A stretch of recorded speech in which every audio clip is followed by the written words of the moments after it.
Found out from social media that my parents went to Hawaii with my sister and her fiancé's family for her engagement party. They uninvited me, though the trip was paid for out of my pocket. So I blocked their bank card. I'm Carrie, and I was 4 when my life changed forever. That's when my sister Emily was born, and suddenly I became invisible in my own home. My earliest memories are filled with the sound of Emily's singing.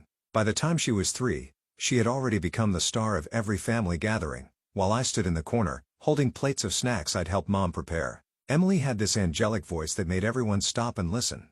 My parents, Tom and Linda, were convinced she'd be the next Mariah Carey. "Carrie, go help your sister practice her scales," Mom would say, not even looking up from her phone where she was recording yet another video of Emily's performance. "And make sure you've done the dishes first." I was 8 then, and Emily was 4. While she twirled around the living room in her pink tutu, I was learning how to use the washing machine because Mom was too busy coordinating Emily's singing lessons. "Why can't I go to Sarah's birthday party?" I asked one Saturday morning when I was 12. Mom rolled her eyes. "Because Emily has a performance at the community center, and we need you to help with her costume changes." "But I promised Sarah." "Don't be selfish, Carrie," Dad cut in. "Your sister needs you. She's got real talent." Unlike he stopped himself. But I knew what he meant. Unlike me. I remember the day everything changed. Emily was 11, and I was 15. She and her friends had gone to the mall without supervision, something I'd never been allowed to do at that age. They spent hours at the ice cream parlor, ordering sundae after sundae, competing to see who could eat the most. The next morning, Emily woke up with a sore throat. It got worse quickly, developing into a severe case of strep that left her vocal cords damaged. The doctor said she might never sing the same way again. I was in the kitchen doing homework when they came back from the hospital. "This is your fault," Mom screamed at me. "You're her older sister. You should have been watching her." "But I was doing the laundry and cleaning the bathroom like you told me." "No excuses." Dad slammed his hand on the table. "You're grounded for a month. No phone, no TV, no nothing. Maybe that'll teach you to take responsibility." That night, as I lay in bed staring at the ceiling, I made myself a promise. Someday, I'd build a life where I didn't have to live in anyone's shadow. I just had to survive a few more years in this house where I was nothing more than a servant and a scapegoat. The next 3 years passed in a blur of chores, blame, and quiet resentment. Every time Emily got into trouble, sneaking out, skipping classes, or borrowing Mom's credit card, somehow it circled back to being my fault. The acceptance letter from State College sat on the kitchen table between us, next to Mom's meatloaf. I'd chosen dinner time deliberately. They couldn't easily escape the conversation. "It's the most affordable option," I said, trying to keep my voice steady. "The tuition is reasonable, and we don't have the money, Carrie." Dad didn't even look up from his plate. Emily snickered from her seat. "Maybe you should have developed some actual talents instead of just doing chores all day." "You could take out a loan for me," I pressed on, ignoring her. "I'll write you a receipt, promising to pay back every penny once I graduate and get a job. Please, this is important to me." Mom sighed that martyred sigh she'd perfected over the years. "Honey, we're not taking out any loans. College isn't for everyone. Why don't you look for a job at the mall? Or maybe that new cafe downtown? But I got a scholarship that covers part of the tuition. I just need help with the rest. I've researched everything, made a budget." "Enough." Dad's fork clattered against his plate. "We said no loans. End of discussion. Some people are meant for college, others aren't. Accept it and move on." I stared at my untouched dinner, fighting back tears. Through blurred vision, I saw Emily smirking, enjoying the show as always. That night, I called my best friend Rachel. We've been close since middle school, bonding over our shared love of math and our positions as outsiders, me because of my family situation, her because her Korean immigrant parents own the popular Golden Dragon restaurant downtown.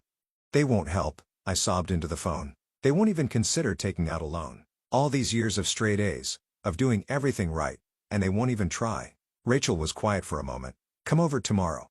My parents want to talk to you." The next evening, I sat in the restaurant's office with Rachel and her parents, Mr. and Mrs. Kim, after closing time. They'd known me for years.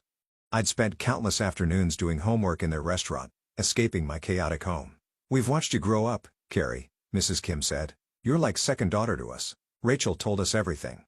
Mr. Kim nodded. "We will pay your tuition." I started to protest, but he held up his hand. "You will work here part-time, after classes. Good wages, flexible schedule, pay us back slowly, no interest. This is investment in your future." After a while, I moved into my dorm room at State College. My parents barely noticed when I packed my things. They were too busy planning Emily's big piano recital, their latest attempt to find her a new talent to replace her lost singing voice. I started classes during the day and worked evenings at Golden Dragon, learning everything from waiting tables to managing inventory. The call came on a random Tuesday during my sophomore year. I was studying in the library when Mom's number flashed on my phone screen. For a moment, I just stared at it, my heart racing. We hadn't spoken in months. "Hey, sweetie," she said, sounding distracted. There was noise in the background, probably Emily practicing something new. "Just checking in. What have you been up to?" "I'm in college," I replied, waiting for the questions about money, about how I was managing without their help. "Oh, that's nice," she said vaguely. "Emily's getting straight A's in her advanced classes. We're so proud. She's really finding herself since, the voice thing." No questions came about how I was paying for school. They didn't care enough to ask, and I didn't volunteer the information. The conversation ended as quickly as it had begun, with Mom hung up. During my college years, I only went home for major holidays. Each visit was the same. Relatives crowded around our dining table while Emily held court and my parents beamed. I'd help in the kitchen, same as always, listening to the chatter from the other room about Emily's latest achievements.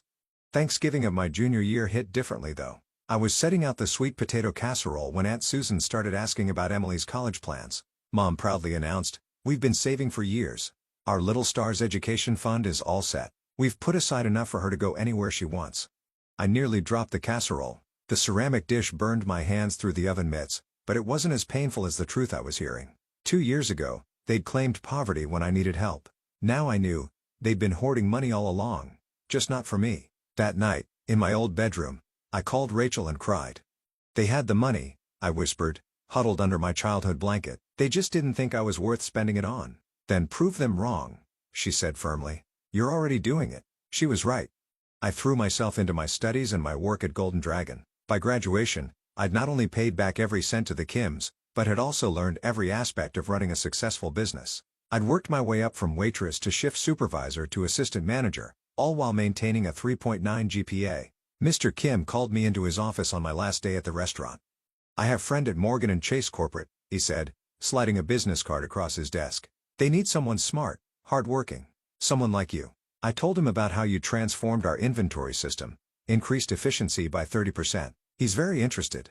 A week after graduation, I walked into my new office at Morgan & Chase wearing a suit I'd bought with my own money. My desk name plate read Caroline Mitchell, Junior Analyst. Within 6 months, I was leading my own team. By the end of my first year, I'd gotten 2 promotions and was managing projects that caught the attention of senior leadership. Christmas came around again, and something felt off the moment I pulled into my parents' driveway. The house was dark except for the living room window, no cars lined the street, and the usual elaborate decorations were missing. Mom answered the door in an old sweater instead of her usual holiday attire. "Emily's not coming?" I asked, stepping into the oddly quiet house. The familiar scent of Mom's traditional Christmas roast was noticeably absent. "She's celebrating with friends," Mom said, wringing her hands. Their families rented a cabin up in the mountains. Very exclusive. The dining room table, usually groaning under the weight of Mom's extensive holiday spread, held only a store-bought ham and some microwaved sides. No relatives bustled about. No Christmas music played. Dad sat in his armchair, looking older than I remembered. "We've had some setbacks," Mom finally admitted, her voice barely above a whisper. She glanced at Dad, who nodded slightly. "The investment your father made didn't pan out. We had to take out loans to cover the losses. Christmas with the whole family just wasn't in the budget this year." I watched them pick at their food. These people who'd once seemed so powerful, who'd controlled every aspect of my life. Now they looked small, defeated. Despite everything, something twisted in my chest. "Give me a minute," I said, pulling out my phone. I scrolled through delivery options. Thank God for restaurants that stayed open on Christmas. 20 minutes and several $100 later, I'd ordered a feast, prime rib, glazed ham, truffle mashed potatoes, roasted vegetables, 3 different pies. The food arrived in elegant packaging, filling the house with the rich aromas of a proper Christmas dinner. As we ate, I caught Mom eyeing my designer watch, the silk blouse that cost more than their monthly utility bill. "We've been thinking," she said carefully, sharing a look with Dad. "Since you're in such a good position now, maybe you could help us out. Just temporarily until we get back on our feet." I studied them over my wine glass. Part of me wanted to remind them of their words when I'd begged for college money. Some people are meant for college, others aren't. But looking at their worn faces, I couldn't do it. "I could set up an additional card on my account," I heard myself saying. "With a monthly limit." Mom's eyes lit up. "Oh, sweetheart, that would be a $1,000 a month," I said firmly. "No more." They nodded eagerly. It was more than they'd expected, though less than a week's pay for me now. A few days later, I had the card issued and delivered to Mom. They promised to be careful with it, to respect the limit. For several months, they kept their word. The charges were reasonable. Groceries, utilities, basic necessities. I barely noticed the money leaving my account. Sometimes, reviewing the statements, I'd see charges from the grocery store where I'd worked one summer during high school, trying to save for college. The irony wasn't lost on me. 2 years passed, and I foolishly thought things were getting better. The monthly allowance had created a rhythm to our relationship. Mom would call to chat about their expenses, and somehow that evolved into actual conversations. Or so I thought. Emily and I even started talking again, though her competitive streak hadn't changed. Every time I mentioned a work achievement, her smile would tighten. Her eyes would narrow just slightly. Telltale signs I remembered from childhood. "Senior project manager? That's nice," she'd say, in the same tone she used to dismiss my high school achievements. "I'm actually up for promotion at Wilson & Company. It's a smaller firm, but very exclusive." Not everyone can handle the pressure there. Mom and Dad couldn't stop talking about Emily's new boyfriend, James. "He comes from such good stock," Mom would gush during our monthly calls. "His parents owned that real estate company downtown." The monthly charges on Mom's card had stayed reasonable all this time. Groceries, utilities, the occasional dinner out. Normal things, expected things. I'd even started to feel good about helping them, like maybe this financial support was healing our fractured relationship. Then came the Instagram post that shattered everything. "Paradise with my loves. Engaged Hawaii. Blessed," Emily's caption read.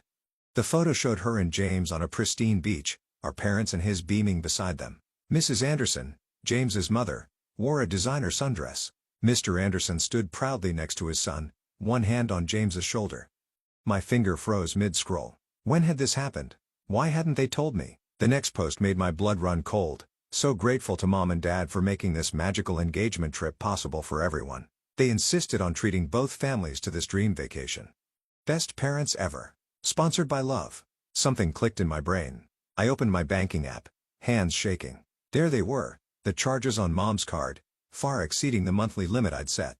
6 round-trip first-class tickets to Honolulu, $12,400 Grand Wailea Resort, 3 ocean view suites for 7 nights, $18,600 welcome dinner at Morimoto, $2,800, couple spa treatments, $1,200 sunset sailing excursion, $1,600 private beachfront dinner arrangement, $3,500. They'd used my money to fund their secret family vacation, one I hadn't been invited to.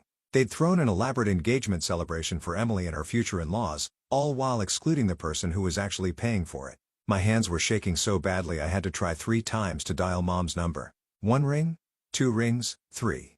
"Hello?" Mom's voice was breezy, casual. Hawaiian music played in the background, along with the sound of waves and clinking glasses. Laughter. I recognized Emily's distinctive giggle. "Where are you?" I kept my voice steady, professional, the same tone I used in difficult board meetings when dealing with hostile clients. "Oh, honey." She hesitated, the music growing fainter as if she was moving away from the party. "Your father and I just decided to take a little break. Get some rest. You know how hard things have been lately. A little break?" I pulled up the banking app again, my free hand clenching into a fist. "At the Grand Wailea Resort? With Emily, James, and his entire family? That kind of break costs over $40,000, Mom." "My $40,000. Silence. Then muffled voices. Mom was covering the phone, but I could still make out fragments. "She knows. What should I?" "Emily. Maybe you should." "Mom, why did you use my card to pay for everyone's trip? And why wasn't I invited to my own sister's engagement party?" More muffled conversation, then wrestling as the phone changed hands. When the new voice came on the line, Emily's words dripped with contempt. "Listen, Miss Executive," she smeared, "you're not needed here. You're not even family anymore, just a walking ATM. We don't want you here ruining everything with your little success story. Nobody wants to hear about your precious career while we're celebrating my engagement." The words hit like a physical blow, but I forced myself to stay calm. "That ATM just paid $20,000 for your little party. Another $20 for the flights and extras. That's my money paying for your perfect family moment. Yeah?" Emily laughed, harsh and cold. "Well, that's what you're good for, isn't it? You keep working your fancy job and we'll enjoy spending your money. It's the only thing you're useful for anyway. Always was, even when we were kids. At least now you're finally serving a purpose." The line went dead. I tried calling back immediately. No answer from Mom. Straight to voicemail.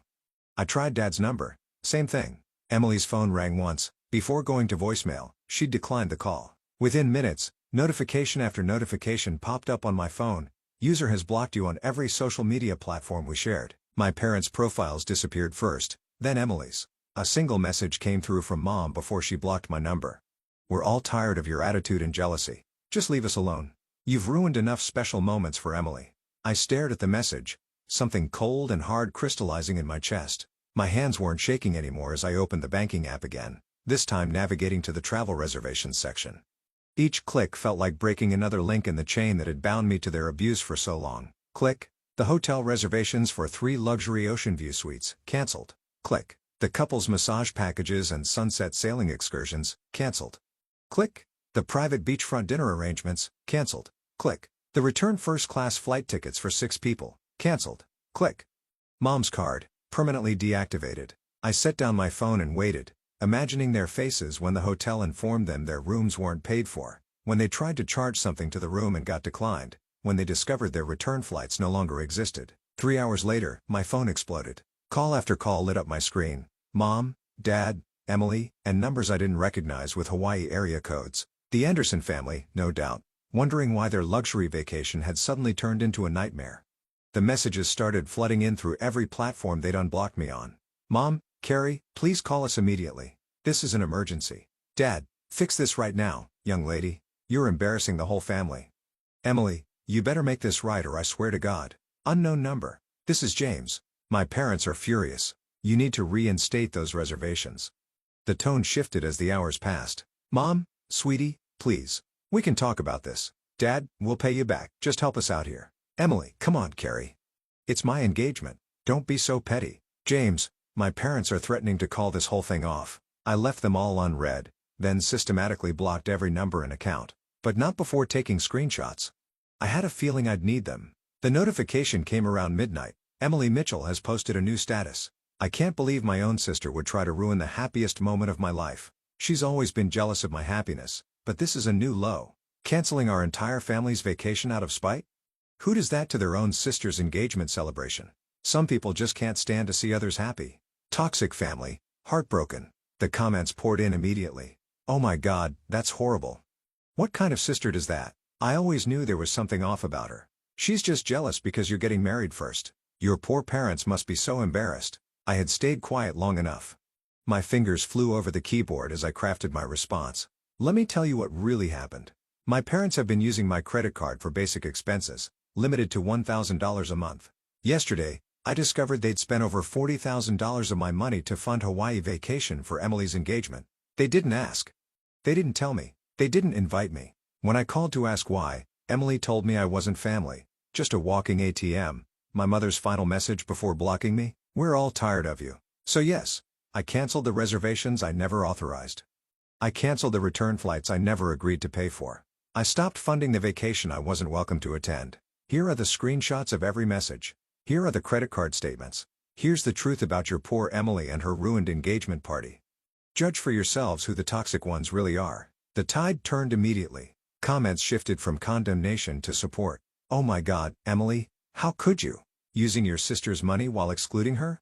That's cruel. Those poor Andersons getting caught up in this family's drama. Carrie, you did the right thing. Stay strong.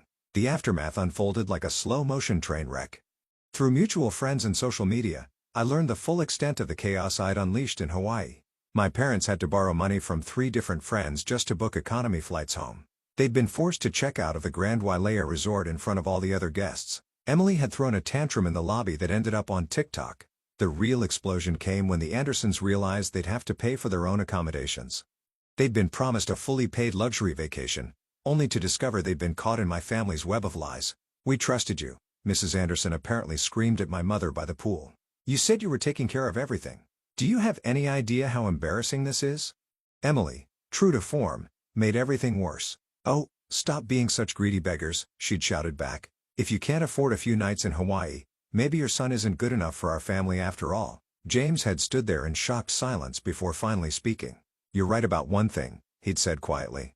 Someone isn't good enough for someone's family. He'd pulled the engagement ring off Emily's finger and walked away with his parents. The engagement was over. Emily's dream wedding canceled before it even began. All because they couldn't resist the temptation to steal from me one last time. A week after they returned home, the knocking started. Carrie, honey, Please open the door. Mom's voice, trembling through the solid wood of my apartment door. We need to talk. We know we messed up. Dad's voice joined in. Just give us a chance to explain. I sat on my couch, not moving, barely breathing. The TV was muted, but the blue light flickered across my face as they continued to plead. The knocking continued for 20 minutes before they finally gave up. I later heard they'd tried to get my building manager to let them in, claiming it was an emergency. He'd called to check with me first, and I'd told him not to let them up again. Rachel came over that night with takeout from Golden Dragon. We sat on my balcony, looking out over the city lights. Your post got shared in some family trauma support groups, she said, picking at her noodles. A lot of people are calling you their hero, standing up to toxic family members, setting boundaries. I thought about all the years I'd spent trying to earn their love, trying to prove I was worth something. All the money I'd given them, hoping it would finally make them see me as family instead of just a resource to be used. You know what's funny? I said, watching a plane disappear into the night sky. For the first time in my life, I don't care what they think of me. I don't care if they're sorry. I don't care if they change. I'm just done. Sometimes the hardest part of growing up isn't learning to stand on your own. It's learning when to walk away. I'd spent my whole life in Emily's shadow. Now it was time to step into the light.